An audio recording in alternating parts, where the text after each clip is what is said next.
Yung biglang paglitaw ni Lester, isa na naman yung magic trick nila, hocus pocus. Kahit ako nagulat, Mami.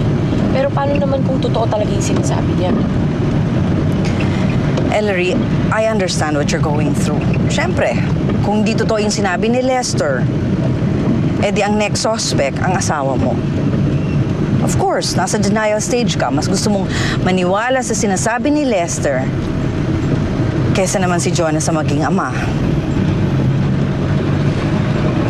Tama nga siguro kayo, Mami, nasa denial stage ako. But don't you think it's unfair for Jonas na siya ang pinaghihinalaan natin samantalang meron namang umako nung binibintang natin sa kanya? I'll be honest with you, Ellery. Maniniwala lang ako sa totoo pag magpa-DNA test yung bata paglabas. Then let's see kung kanino siya magmamatch. Kay Lester o kay Jonas.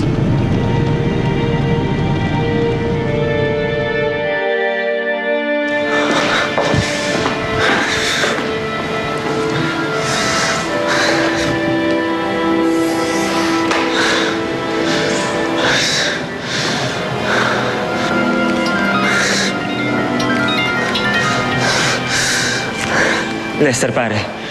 Pare, may nangyari dito na kailangan mo malaman. Alam ko na yan, pare. Sinabi na sa akin ni Tita Laila. Alam na ni Ellery at ni Mami ang lahat, ang totoo.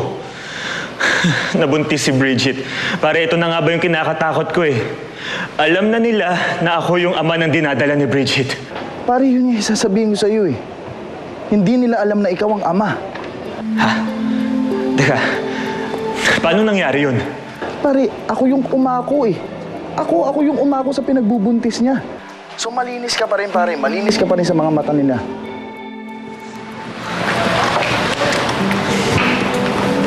Jonas. Ellery, kanina pa kita inaantay ah. Saan ka ba nanggaling? I'm so sorry kung napag-isipan kita ng masama.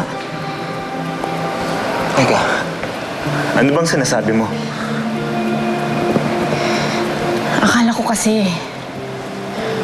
Akala ko ikaw ang nakabuntis kay Bridget.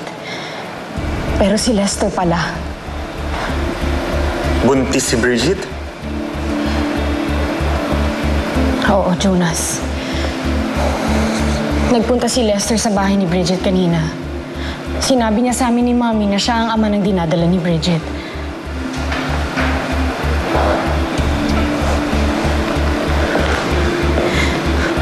Pinaliwanag niya na ang lahat.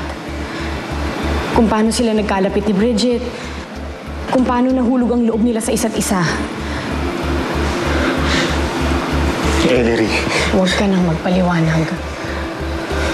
Alam kong wala kang alam tungkol dito. Sabi ni Lester, hindi niya pinaalam sa'yo. I know it feels awkward to be talking about them. I understand. Ang mahalaga sa akin, hindi ikaw ang nakabuntis kay Bridget. I'm sorry.